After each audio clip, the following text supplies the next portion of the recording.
نحمده ونصلي على رسوله الكريم اما بعد فاعوذ بالله من الشيطان الرجيم بسم الله الرحمن الرحيم رب اشرح لي صدري ويسر لي امري واحلل عقدة من لساني يفقهوا قولي۔ دنیا کے خوش نصیب لوگ وہ ہوتے ہیں جو اس دنیا میں آنے کا مقصد سمجھتے ہیں اور اس مقصد کو پورا کرنے کے لیے اپنے وقت کی تنظیم کرتے ہیں، اپنی قوتوں صلاحیتوں سے خوب فائدہ اٹھاتے ہیں اور اسی وقت میں دنیا میں ایسے کام کرتے ہیں جس کی وجہ سے ان کی دنیا کی زندگی بھی کامیاب ہو جاتی ہے اور ہمیشہ کی کامیابی بھی ان کا مقدر بنتی ہے۔ سعادت مند لوگ ہمیشہ دنیا میں اپنی زندگی کے مقصد کو محض اپنی عقل سے متعین نہیں کرتے۔ آپ خوب اچھے طریقے سے سمجھتے ہیں کہ ہر چیز کا مقصد اس کے بنانے والے کو ہی مقرر کرنا ہوتا ہے۔ جو کسی چیز کو وجود میں لاتا ہے وہی بہتر جانتا ہے کہ اس نے کوئی چیز کس مقصد کے لیے تخلیق کی۔ اللہ رب العزت نے ہمیں زندگی کی دولت عطا کی ہے، ہماری زندگی کا مقصد اس نے متعین کیا ہے۔ اس مقصد کو پورا کرنے کے لیے جہاں ہمیں صلاحیتیں اور قوتیں چاہیے، ماحول چاہیے، وہیں زندگی کا وقت چاہیے۔ اسی وجہ سے اس نے ہمیشہ تلقین کی ہے کہ وقت کے خسارے سے بچ جائیں، جیسے سورہ العصر میں۔ اور وقت کے خسارے سے بچنے والے وہ لوگ ہیں جو اللہ رب العزت کی ذات پر یقین رکھتے ہیں، ایمان رکھتے ہیں اور اس کے مطابق اپنی عملی زندگی کو تبدیل کر لیتے ہیں، یعنی نیک اعمال کرتے ہیں اور جو ایک دوسرے کو حق اور صبر کی تلقین کرتے ہیں۔ حقیقت یہ ہے کہ جو اپنی زندگی کے مقصد کو پا لیتا ہے اس کے لیے اپنی زندگی کو کارآمد بنانا ممکن ہو جاتا ہے۔ اور آپ سب جانتے ہیں اللہ رب العزت نے اپنی کتاب میں ارشاد فرمایا وَمَا خَلَقْتُ الْجِنَّ وَالْإِنسَ إِلَّا لِيَعْبُدُونَ، میں نے جنوں اور انسانوں کو اپنی عبادت کے ماں سوا کسی مقصد کے لیے پیدا نہیں کیا۔ اور بہت ہی خوبصورت تشریح کی اس کی شیخ صالح ابن عثیمین نے، ہم سب اللہ تعالی کے لیے پیدا کیے گئے، ہماری زندگی کا مقصد عبادت ہے تاکہ ہم محبت اور تعظیم کے ساتھ اپنے خالق کے ساتھ جڑ جائیں۔ تو اصل بات یہ ہے کہ انسان کو یہ سمجھ آ جائے کہ وہ کس مقصد کے لیے پیدا کیا گیا۔ تو ہم اپنے لیے نہیں، اللہ تعالیٰ نے ہمیں اپنی ذات کے لیے پیدا کیا ہے اور ہماری زندگی کا مقصد یہ ہے کہ ہم اللہ تعالیٰ کے ساتھ، جیسے ہماری تخلیق اس کی ہے نا، اپنے جسم اور اپنی روح کے ساتھ اللہ تعالیٰ سے جڑ جائیں۔ دنیا میں ہم دیکھتے ہیں اللہ تعالیٰ نے انسانوں کو تنہا زندگی گزارنے کے لیے یوں ہی بیکار نہیں چھوڑ دیا۔ رب العزت نے آدم علیہ السلام کو بنایا تو حضرت حوا کا جوڑا عطا کیا، پھر ان کی اولاد کی وجہ سے نسل انسانی کا تسلسل برقرار ہے، الحمدللہ۔ اللہ تعالیٰ نے وہ رشتہ جو مرد اور عورت کے مابین قائم کیا، اس کے توسط سے انہیں اولاد بھی عطا کی، اور یوں نسل انسانی اتنی بڑی تعداد میں پوری دنیا میں پھیل گئی۔ دنیا میں اب دیکھتے ہیں کہ جیسے ہر چیز کی نسل میں اضافہ ہوتا ہے نا، تو نسل جو ہے وہ پوری کیریکٹرسٹکس رکھتی ہے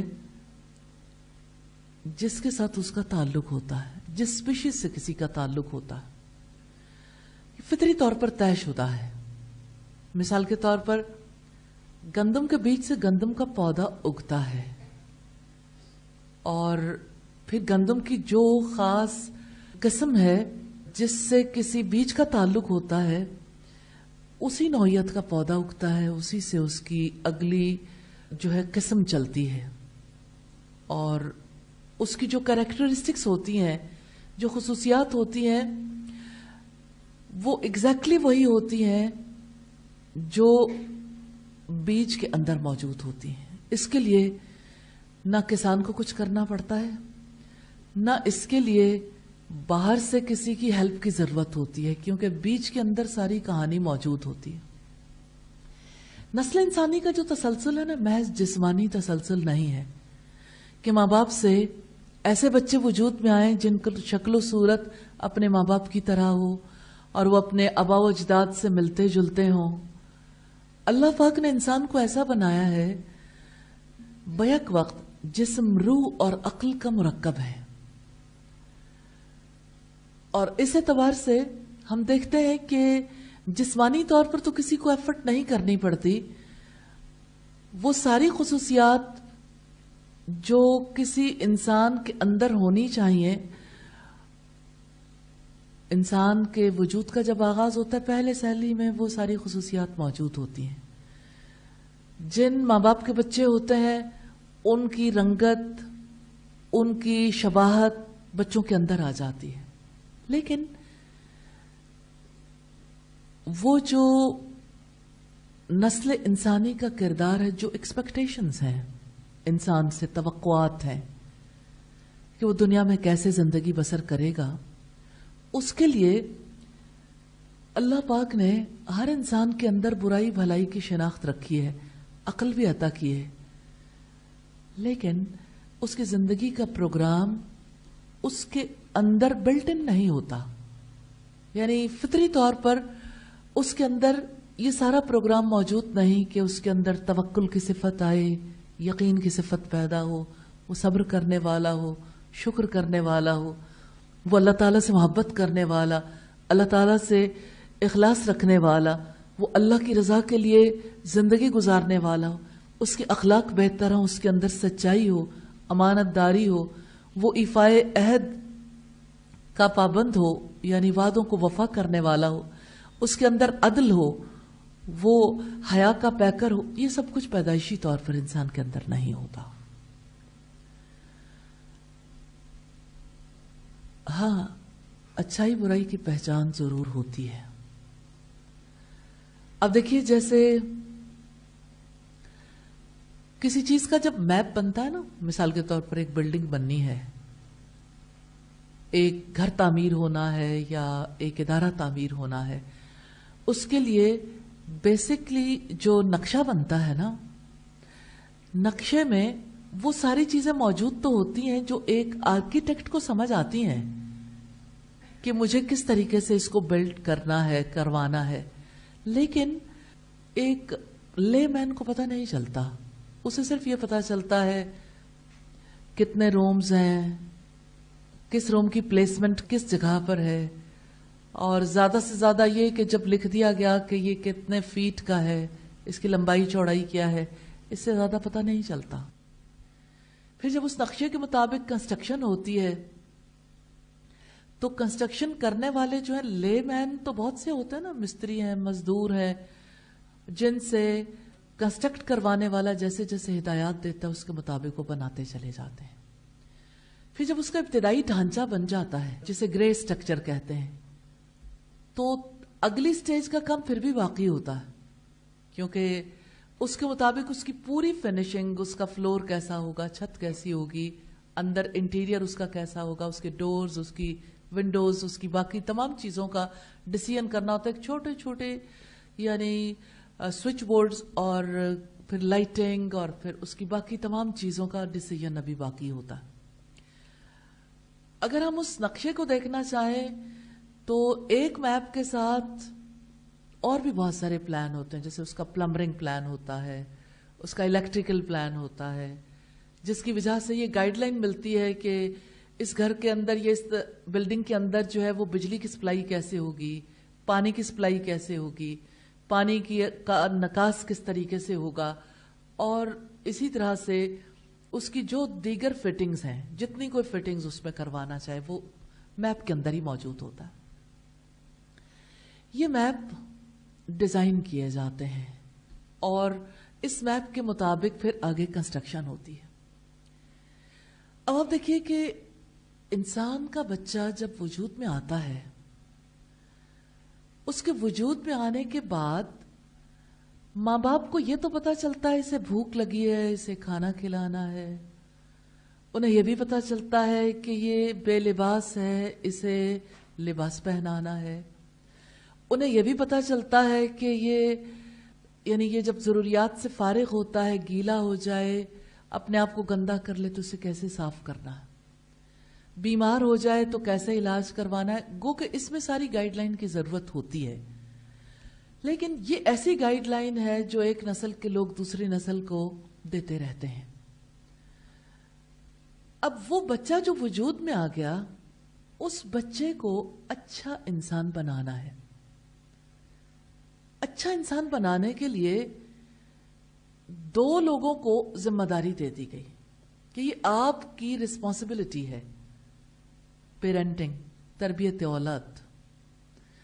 اب اس بچے کو اللہ تعالیٰ کی محبت بھی سکھانی ہے،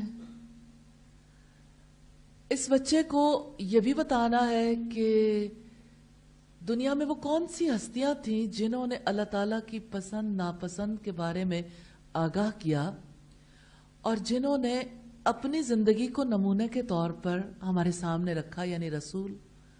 ان کی محبت بھی سکھانی ہے، ان کی سنت بھی سکھانی ہے. اور اس بچے کو یہ بھی بتانا ہے کہ دنیا کا نظام چلانے کے لیے اللہ کے حکم سے اس کے فرشتے کیسے کام کرتے ہیں، اور اس بچے کو یہ بھی سمجھانا ہے کہ اللہ تعالیٰ نے ہماری ہدایت کے لیے کتابیں بھی بھیجی اور ہماری زندگی کا حساب کتاب بھی ہوگا، اور اللہ تعالیٰ نے ہمیں پیدا کرنے سے پہلے ہماری تقدیر لکھ رکھی ہے. اب ایک ننھا بچہ وجود میں آیا تو اس کے وجود میں آنے کے بعد ایک شور ہنگامہ ہے جو اس نے مچا رکھا ہے. ایسے میں ماں باپ کو کیسے سمجھ آئے کہ اس بچے کو اچھا انسان بھی بنانا ہے. اس ایمرجنسی میں سب سے پہلا خیال کیا آتا ہے، کیا کریں؟ جن ماں باپ کو بچے کے کردار کے بارے میں انڈرسٹینڈنگ نہیں ہوتی کہ ہم نے اس بچے کی ایمانی تربیت کیسے کرنی ہے، اس کی اخلاقی تربیت کیسے کرنی ہے، اس کی فکری اور جذباتی تربیت کیسے کرنی ہے، اس کی معاشرتی اور معاشی تربیت کیسے کرنی ہے. اب ماں باپ کے پاس کوئی علم نہیں ہے. علم کے بغیر وہ کیا کریں گے؟ ہنگامہ جو بچے کے آنے پہ ہے، خوشی سب سے زیادہ کس چیز پہ بات چیت ہوگی؟ بچے کو نہلانے دھلانے، اسے کپڑے پہنانے پہ، اور تبصرے بچے کی شکل کس پہ ہے، اور یہ ہے کہ بیٹا ہے تو اس وقت ایکسپریشنز دیے جاتے ہیں تھوڑے مختلف، بیٹی ہے تب بھی حالات بدل گئے لیکن بہرحال یہ سلسلہ جاری رہتا ہے. اور یہ کہ اس موقع پر بچے کو جو ہے فیڈ دینی چاہیے، ماں کی یا گھٹی دینی چاہیے. زیادہ سے زیادہ اگر بہت کسی نے مارکا مار لیا تو وہ یہ سوچے گا کہ اچھا ٹھیک ہے بچے کے کان میں اذان بھی دینی چاہیے. اب اس کے بعد سارے معاملات ختم ہو گئے. اب بچہ ہے، بچے کی ماں ہے اور بچے کی ماں کی بھی فکر ہے کہ اس وقت وہ تکلیف میں ہے تو اسے کس طرح کی غذا دینی چاہیے، اس کی کیسے کیئر کرنی چاہیے. تو ٹھیک ہے، کیئر کر لی. اب بچہ غذا لیتا رہتا ہے، اس کی ضروریات بھی پوری ہوتی رہتی ہیں، اسے خوبصورت لباس بھی پہنائے جاتے ہیں، سب دیکھ کے خوش بھی ہوتے ہیں. 1 گھنٹہ گزر گیا، 2 گھنٹے، 1 دن گزرا، ہفتہ گزر گیا، چلو عقیقہ بھی کر لیا. عقیقہ رسول اللہ کی سنت ہے، نام رکھنا سنت ہے، مگر بچے کو اچھا انسان بنانے کے لیے پیرنٹس نے جو کام کرنا تھا وہ کہاں ہے؟ وہ کب انجام دیا جائے گا؟ پیرنٹس تو جانتا ہی نہیں. اور اب دیکھیں بچے کا 1 مہینہ گزر گیا، سال گزر گیا، 2 سال، 5 سال، 10 سال، 15، 20، 25، 30، 40، اور وہی بچہ جو ہے بوڑھا بھی ہو گیا، تربیت ہی نہیں کی. کیا وہ بچہ جو لڑکپن کی منازل طے کرتا ہے یہ جوان ہو جاتا ہے، دیکھتا نہیں ہے یا بولتا نہیں ہے یا سنتا نہیں ہے یا کھاتا پیتا نہیں ہے یا زندگی کے کام نہیں کرتا، سب کچھ کرتا ہے، لیکن کیا فرق ہے معاشرتی حیوان اور اچھے انسان میں؟ وہ معاشرتی حیوان تو ہے، سوشل اینیمل تو ہے، وہ لوگوں کے بیچ میں رہتا تو ہے،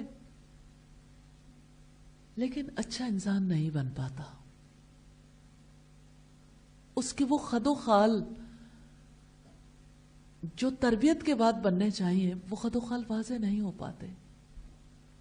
اب یہاں اس مقام پر سب سے پہلے یہ جائزہ لینے کی ضرورت ہے،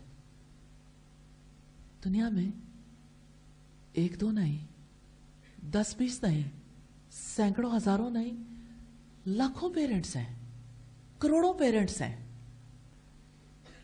ہم میں سے کون ہے جو کسی کی اولاد نہیں؟ اپنی زندگی پہ نظر ڈال کے دیکھیں، آپ کو کافی کہانی سمجھ آئے گی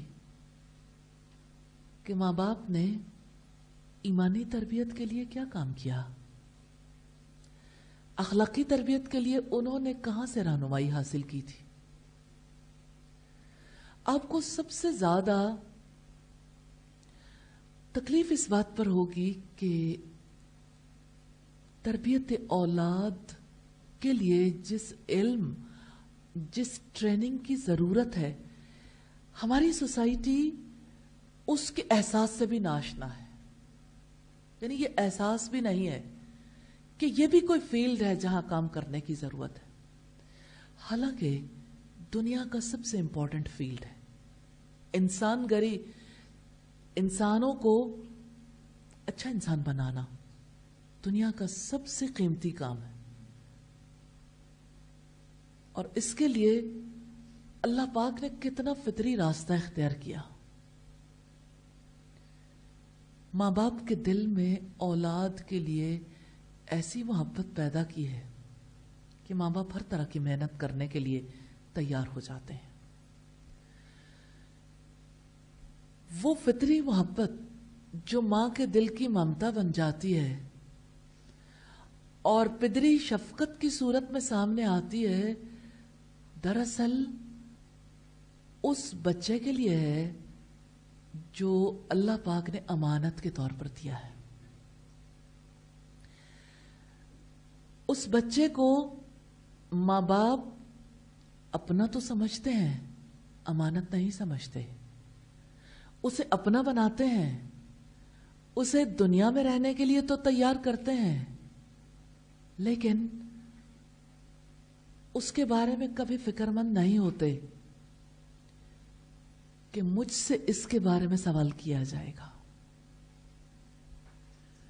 نبی صلی اللہ علیہ وسلم نے فرمایا، کلکم راعٍ، تم میں سے ہر ایک چرواہا ہے.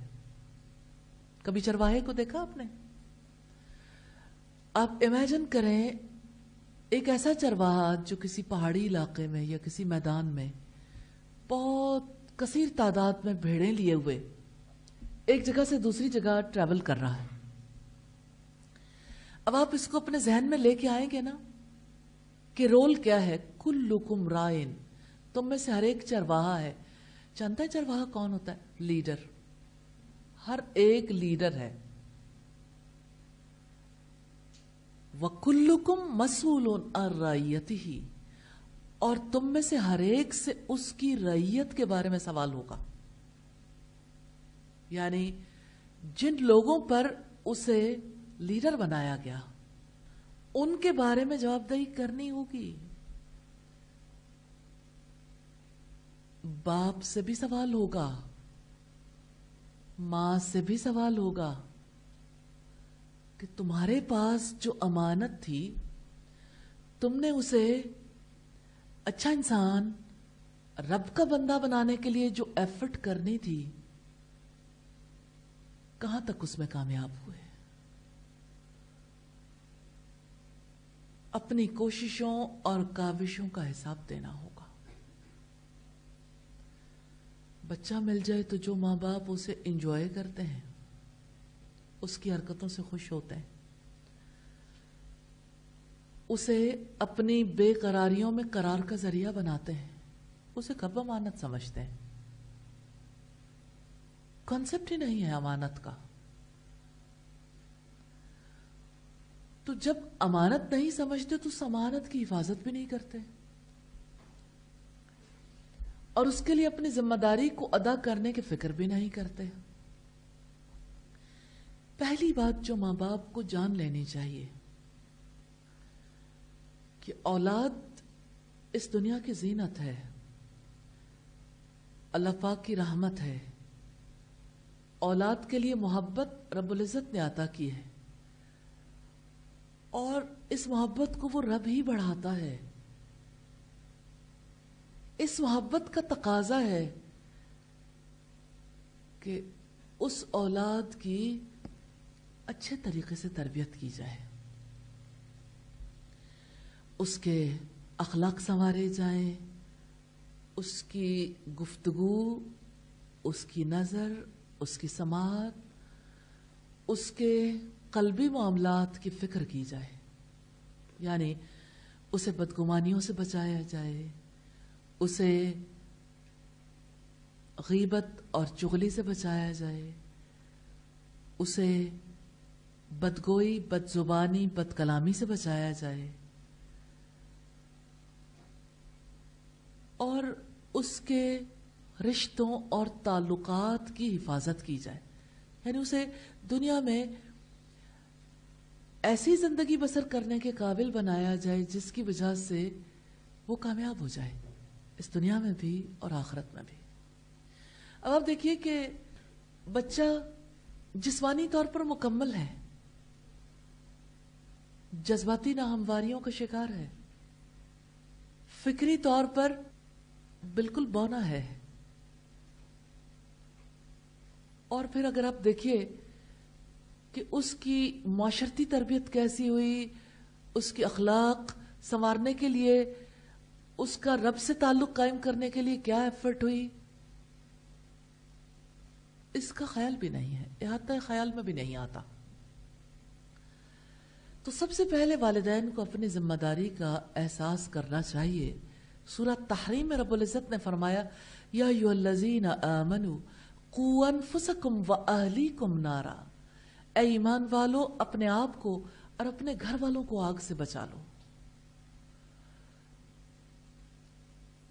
تو گھر والوں میں سبھی آتے ہیں اور اولاد تو سب سے پہلے آتی ہے.